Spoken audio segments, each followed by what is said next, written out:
As a company, we have an absolute commitment to the principle of action on climate change. We're very proud of our values. But as one of the major contributors to CO2 emissions, and as we begin to contend with the real-world effects of climate change, we have to prepare ourselves for the next step in addressing our corporate responsibilities in this area.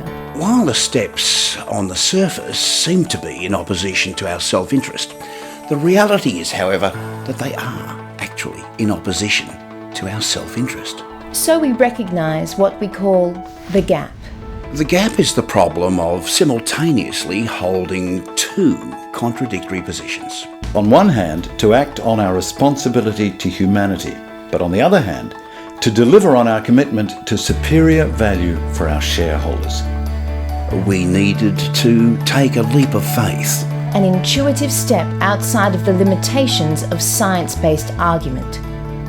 I'm proud to announce the company's new policy of fuck you.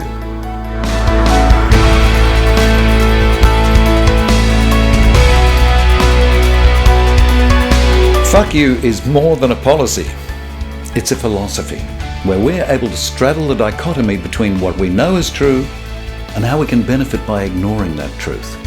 Fuck you means we can be passionate about our values, but not act on them. Fuck you takes what would be our present-day financial burden away from us and transforms it into a chronic economic, social, cultural and political crisis for future generations.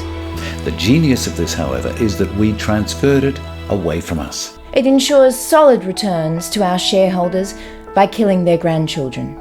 With this policy, we delay action and leverage the gap, and are able to maintain our role as a global leader in destroying the planet. Ultimately, this is a reflection of the values of our shareholders. Everyday Australians have chosen to invest $20 billion into the company, but we prefer to think of it as 20 billion fuck yous to the Australians of tomorrow. There will come a day when my moral choices will no longer be beholden to the shareholders, and a wave of profound regret and a sorrow will engulf me as I realise with painful clarity the enormity of the damage I have perpetrated upon humanity. And even if I plead with whoever has succeeded my role in the company to stop putting CO2 in the air for the sake of my daughter's grandchildren, he or she can turn to me and simply respond with, fuck you. And that legacy really does make me very proud.